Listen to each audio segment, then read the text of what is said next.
Louis-Philippe Longue fait partie de ces rares personnes prêtes à tout plaquer pour vivre une aventure humaine exceptionnelle. Ce moucrenois qui occupe un poste d'ingénieur à Bruxelles n'a pas le profil type de l'aventurier. Et pourtant, pour la 4e fois de sa vie, il va quitter la routine journalière et le confort moderne pour s'exiler en terres arides.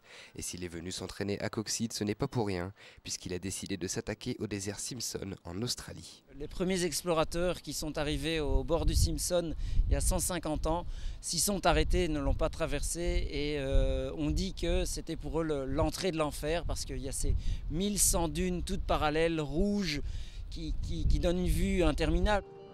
Le désert Simpson, c'est 6 fois la Belgique. Ce sont donc 800 km et 5 semaines de marche dans le désert qui attendent Louis-Philippe Longue. Have no fear for when I'm alone, I'll be better off. Le physique n'est pas top, par contre le mental, lui, il est on ne peut plus fort. I've got this life.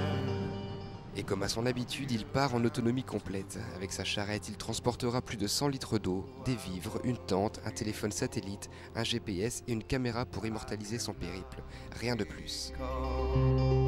Long nights allow. Qu'est-ce qu'on ressent quand on est tout seul au milieu de cet environnement? Bien, on perd son côté un peu humain quelque part, on devient presque animal, je pense qu'on oublie ce qui nous tient à la civilisation. Un retour à l'état sauvage, voilà ce dont il a besoin de manière sporadique, car Louis-Philippe Longue n'en est pas à sa première traversée du désert.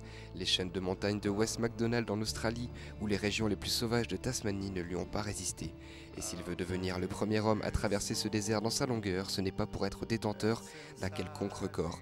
C'est avant tout une démarche personnelle, presque introspective, jumelée à un combat écologique. Par ce biais, en fait, je voudrais essayer de sensibiliser les gens à conserver l'eau. Si moi je peux vivre avec 4 litres d'eau par jour, je pense qu'un Belge peut descendre sa moyenne journalière qui est actuellement de 150 litres à peut-être 100 litres par jour, ce qui serait déjà un gain énorme. Alors que la solitude pourrait chez certains être un risque de plus à ajouter à la soif, la chaleur, l'épuisement ou encore les loups du désert, pour Louis-Philippe Longue, c'est cette solitude qui fait sa force et qui devrait le porter.